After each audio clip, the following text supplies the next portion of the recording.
entendamos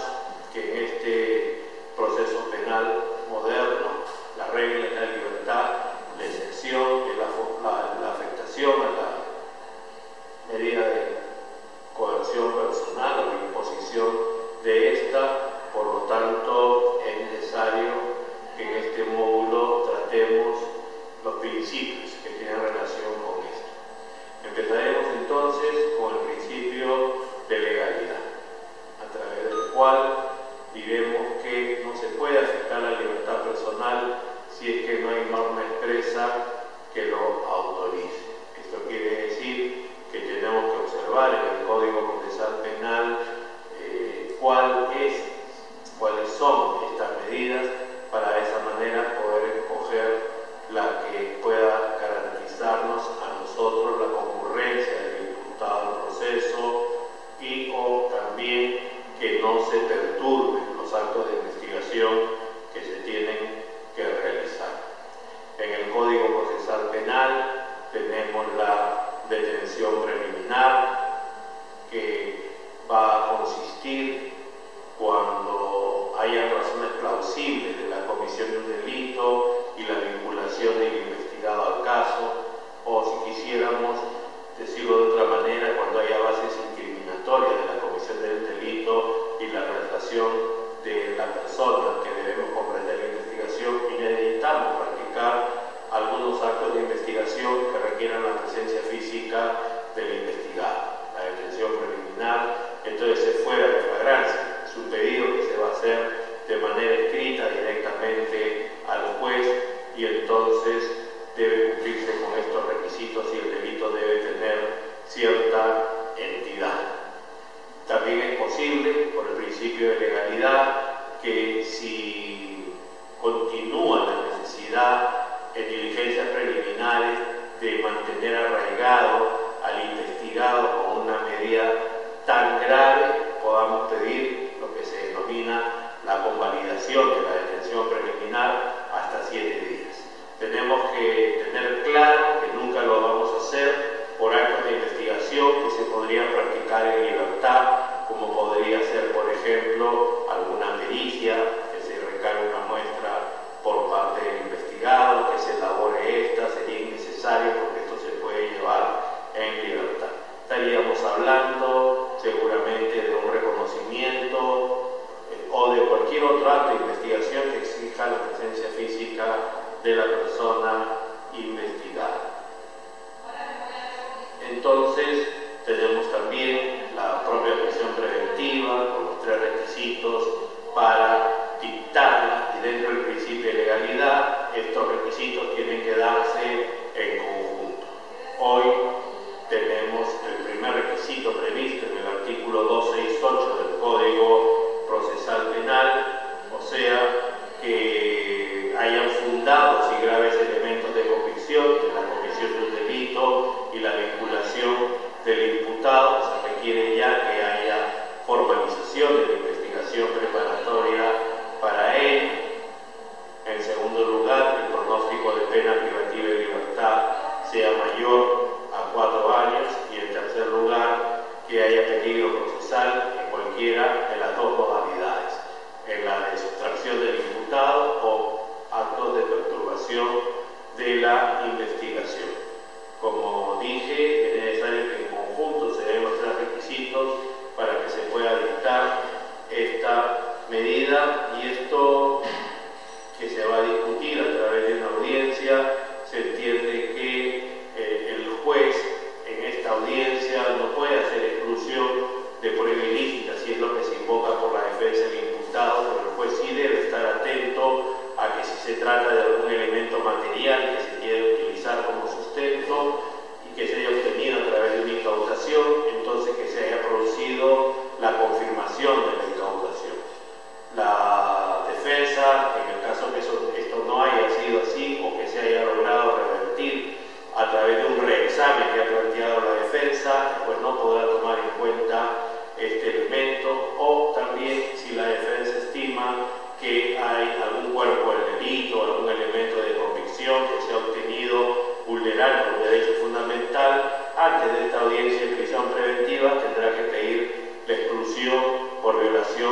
a un derecho fundamental a través de la tutela está prevista en el artículo 71 del Código Procesal Penal y que en el Supremo Tribunal hemos expedido un par de acuerdos plenarios penales para lograr la mejor interpretación, que son el 4-2010 y el 2-2012 sobre tutela de derecho. Entonces, les decía pues que tenemos que cumplir con el principio de legalidad, lo que quiere decir que los jueces solamente pueden imponer medidas de coerción personal o también reales que estén contenidas en la ley, ¿no? Y hablábamos como ejemplos de algunas de estas: detención preliminar, prisión preventiva, entonces, y hablaba también del pronóstico de pena privativa de libertad y de una confusión que se produce cuando, por ejemplo, en el delito de omisión de asistencia familiar, cuyo máximo de la pena son 3 años, se sostiene en algún distrito judicial que, como la Constitución Política del Estado prohíbe la prisión por deuda, salvo por obligaciones alimenticias, se está autorizada en estos casos, sin importar que el máximo de la pena privativa de libertad son 3 años, a dictar esta medida. Y esto obviamente es violatorio del principio de legalidad, porque se entiende que la Constitución Política del Estado debe ser desarrollada actualmente a través del artículo 268 del Código Procesal Penal, que establece los requisitos. También tenemos que considerar que tenemos la comparecencia con restricciones y de esa manera, continuando con el desarrollo de los principios, veremos pues cuál es la medida que corresponde, atendiendo también que contamos con otro, que es el principio de necesidad. A través del principio de necesidad, al tener un catálogo de medidas de coerción personal, tenemos que escoger la que sea imprescindible para garantizar la concurrencia del imputado al proceso. El principio de proporcionalidad también tiene relación con escoger una medida de coerción personal que sea de la misma intensidad del peligro procesal que haya dentro del caso. Contamos también con otro principio, que es el principio de provisionalidad. Por el principio de provisionalidad, lo que queremos decir es que para imponer una medida de coerción personal se debe contar con determinados requisitos o presupuestos materiales, que si esos presupuestos materiales cambian, entonces también varía el peligro procesal y por lo tanto la medida de coerción personal que se impuso debe cambiar. Y eso es evidente, ¿no? Porque estamos diciendo que cuando se impone una medida de coerción personal no se hace porque se quiera vulnerar la presunción de inocencia aplicando una pena anticipada al investigado o porque sea culpable, sino solo porque no estamos seguros que el imputado va a concurrir al proceso y por eso se tiene que aplicarle una de estas medidas de coerción personal. El principio de provisionalidad, basado en un latinajo, rem sic stantibus, establece que es una obligación que se tenga que cambiar la medida de coerción personal por otra que sea proporcional a esta situación jurídica. Entendemos pues que la defensa del imputado va a solicitar en estos casos la cesación de la prisión preventiva, o también podría ser que alguien que esté con comparecencia con restricciones sea el Ministerio Público, al presentarse nuevos elementos de convicción que permitan establecer que ahora sí se está dentro del artículo 268 del Código Procesal Penal, corresponda la prisión preventiva. Otro principio que tenemos es el principio de prueba suficiente, ¿no? El principio de prueba suficiente por el cual el juez tiene que,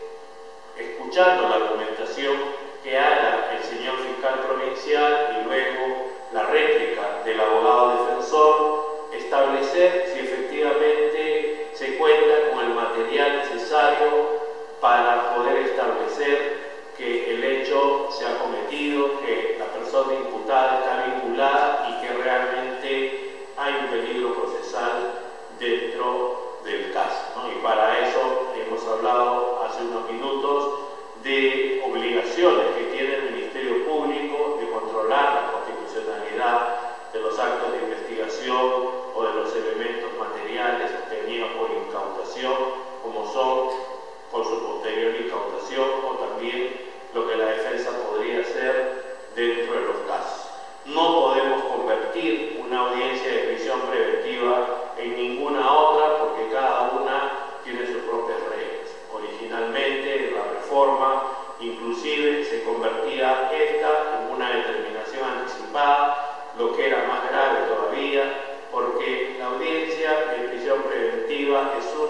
80 audiencias previas que tiene el proceso penal común, mientras que la terminación anticipada del proceso es un proceso especial de 8 que tenemos hoy día por sus propias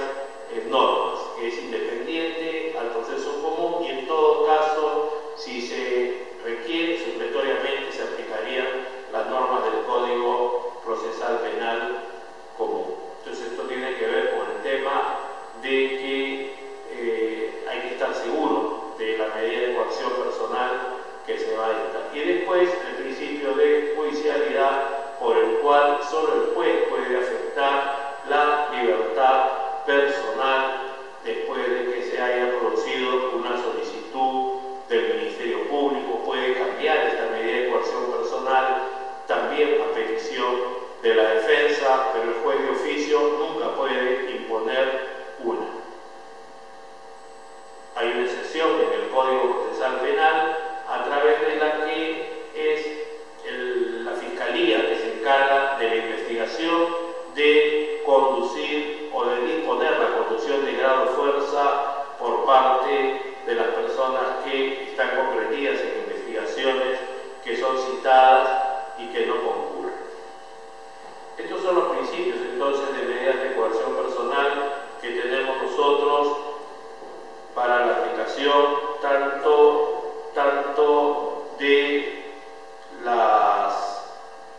que afectan la libertad personal como también las que pueden afectar derechos reales, ¿no? Eso es lo que debemos tomar en cuenta dentro de estos casos. También es importante que toda esta información que se va a producir dentro de una audiencia previa tenga relación al rol de las partes. O sea, el juez hace la audiencia, capta la información y expide la resolución oral, porque el Código Procesal Penal establece que en esta clase de situaciones la expedición de la resolución debe ser en esos términos. Tiene que ser motivada, obviamente, y por lo tanto la idea es que el juez exija a quien solicitó la prisión preventiva haga la argumentación necesaria para demostrar cada uno de los elementos y el abogado de la defensa, que debe tener una presencia real y no simbólica, incluso porque el juez tiene que evitar que haya uso del derecho, no puede resolver solo sobre la base de la información unilateral de la Fiscalía, sin que pueda ser contradicha esta por el abogado de la defensa. Decía que incluso el juez podría verse en un caso aberrante en la obligación de decirle a la persona imputada de cuáles son sus derechos en esta audiencia y que, como no se están garantizando por la presencia del imputado, tiene la obligación de cambiar de abogado, uno público o uno privado, o sea, declarar el abandono de la defensa. En todo caso, la mayor garantía de la objetividad del juez de una actuación de buena fe es el audio, que es el que va a registrar la audiencia, a través del cual vamos a escuchar la argumentación del juez si se decreta esta medida, o al final de la audiencia, cuando expida la resolución de fundada la prisión preventiva o infundada, cuál es la motivación que el juez está dando punto por punto, para que de esa manera se pueda lograr el mejor resultado dentro de este caso, ¿no? Entonces, decíamos pues que necesitamos un juez que haga la audiencia, capte la información y expida la resolución de manera oral, y que la oralidad no es cualquier cosa, es pronunciarse sobre los puntos principales y es también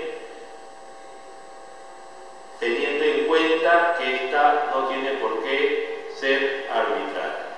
Una recomendación para los jueces, especialmente cuando se comienza, es que tengan en cuenta que ellos son los responsables de la duración de una audiencia, y que si se trata de la prisión preventiva, creo que es mejor empezar teniendo en cuenta cada uno de los puntos, y por lo tanto el juez puede asignar tiempo para esto. El señor fiscal, darle un par de minutos para los hechos, otros quizás 5 minutos para que desarrolle el primer punto de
flagrancia. Obviamente hay una cantidad significativa de elementos de convicción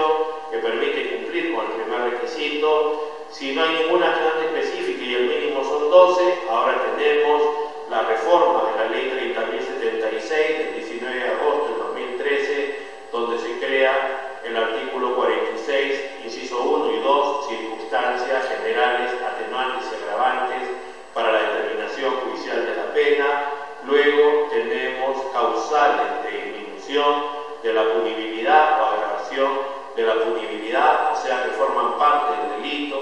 como sería en el artículo 14 del Código Penal, el error de tipo, de prohibición, cuando sean vencibles, el 15, el comprensión culturalmente condicionado, la tentativa del artículo 16, 21, eximentes imperfectas de responsabilidad penal, 22, responsabilidad restringida por la edad, donde, es bueno decirlo, en el Supremo Tribunal hemos considerado que la reducción de pena por responsabilidad restringida, que también con esta ley 30.076 del 19 de agosto se ha ampliado las exclusiones, es discriminatorio, vulnera la igualdad y por lo tanto en el Supremo Tribunal consideramos que en todos los delitos, la ley dice, podrá reducirse la pena, dependiendo del caso, si procede, no hay ningún inconveniente de que se pueda entonces considerar esta atenuante. El artículo 26 del Código Penal que prevé la complicidad secundaria. Y un tercer bloque que tiene que ver con determinación judicial de la pena es el que se refiere a la fórmula de derecho penal premial, por el cual se puede también considerar rebajas de pena por confesión, por ejemplo, y por lo tanto eso se podría entender porque con el Código Procesal Penal la que se presta ante el fiscal también se considera como tal y podría ser invocada en la audiencia de prisión preventiva. Como vemos entonces, es un conjunto de información que el juez tendría que exigirle al fiscal o a la defensa. Si la defensa estima que no se da ninguna de las atenuantes, entonces obviamente se mantendría el pronóstico de pena y entonces le quedaría solo a la defensa discutir el tercer requisito en el peligro procesal y entonces tratar de demostrar el máximo de arraigo posible o que no habrá una perturbación de actos de investigación. Como sabemos, es muy poca la información que hay del informe policial respecto al tema domiciliario o laboral de la persona imputada. Sin embargo, hay que tener en cuenta también una directiva del presidente del Poder Judicial, el doctor César San Martín Castro, del año 2011, sobre el tema de la prisión preventiva, donde se indicaba que no bastaba contar con domicilio o tener trabajo para considerar que hay arraigo, que hay que ver otra clase de información. Y a propósito, yo recomendaría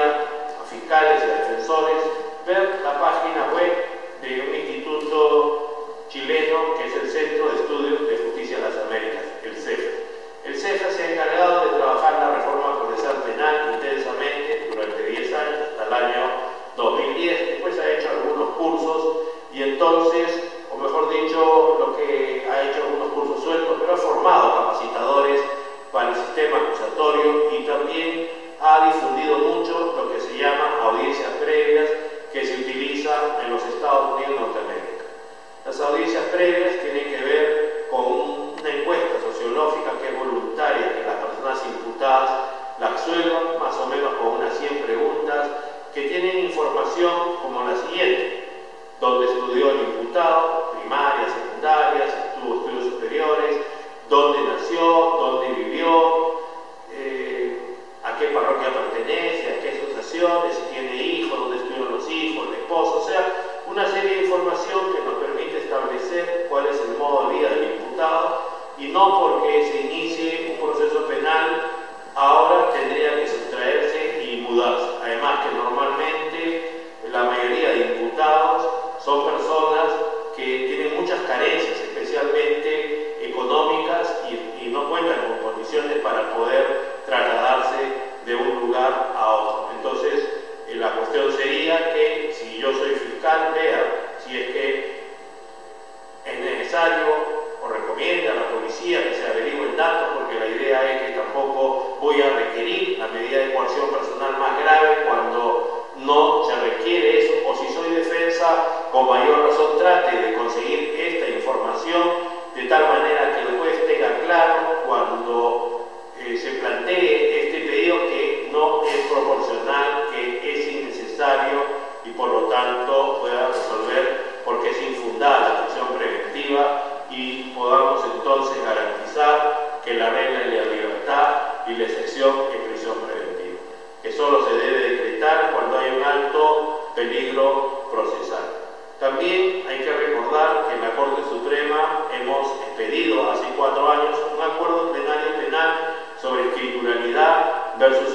legalidad y hemos, sobre la base del principio de legalidad, las disposiciones que están en el Código Procesal Penal, establecido cuáles son las audiencias en las cuales la resolución se pone de forma oral, incluso el recurso, y cuáles no lo son.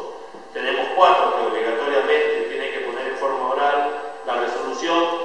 decíamos prisión preventiva, también tutela de derecho y un par más, y por lo tanto la idea es que el juez tenga claro esto y también cuando se plantee el recurso se sepa si este es oral o es escrita, porque hay una forma que se tiene que cumplir obligatoriamente, de lo contrario se va a declarar inadmisible. También es muy importante, a pesar de que hablamos de audiencia, hablamos de oralidad, que pueda haber un momento límite en el cual las partes no se ponen de acuerdo y que obliguen al juez a constatar algún documento, porque el juez, en un sistema europeo continental como el nuestro, acusatorio, contradictorio, donde los jueces tenemos que proveer justicia y descubrir la verdad, siquiera relativa en los casos,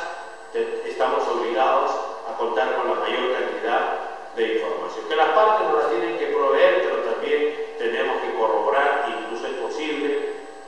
excepcionalmente, en algunos casos, practicar algunos actos de oficio. Está previsto en el código, así que no se trata de horrorizarse, porque tenemos que hacerlo sobre la base de lo que nuestro código prevé, siempre garantizando la imparcialidad. Se trata de que el fiscal diga que como elemento de convicción se cuenta con el acta de incautación que ha suscrito el imputado y la defensa diga que eso no es así. El juez entonces volteará la cabeza a la derecha para mirar al fiscal, el fiscal le responderá: ¿por qué cree usted que no estoy diciendo la verdad? Volteará a la izquierda, mirará al defensor, el defensor le dirá al juez: ¿por qué cree que yo soy el que miento? Le estoy diciendo que mi cliente, el imputado, no ha firmado el acta de incautación, y por lo tanto el juez tendrá que ver el acta de incautación, y una vez que lo haga, supongamos que sí haya firmado el imputado, tendrá que decirle al defensor que tiene que actuar siempre con buena fe, o en el caso que no lo haya firmado, decirle al señor fiscal que la palabra tiene mucho valor y que debe siempre hacer apreciaciones o argumentaciones que sean exactas. En fin, tenemos un módulo muy interesante, un módulo muy importante, y quiero recomendarles entonces que utilicen siempre el foro de consulta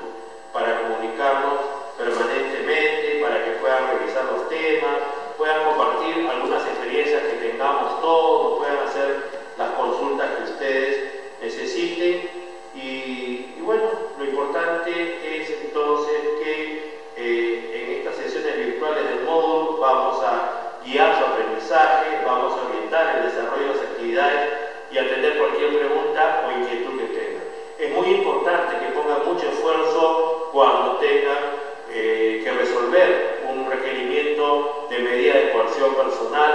porque hay que evitar mandar a la cárcel a gente que no se requiere, y también hay que impedir que haya impunidad. Por lo tanto, el conocimiento de las normas procesales, el conocimiento de la doctrina, empezar a hacer simulaciones de cómo se tendría que practicar mejor las audiencias previas, es lo ideal. O sea, así como solemos decir que no se nace litigante, se trabaja para ser litigante, igual no se nace juez. Creo que uno puede considerarse mejor en función a las horas de vuelo que tenga como tal, al número de audiencias que pueda haber realizado, pero siempre y cuando se pueda identificar en estas, la mayoría, o que todas las prácticas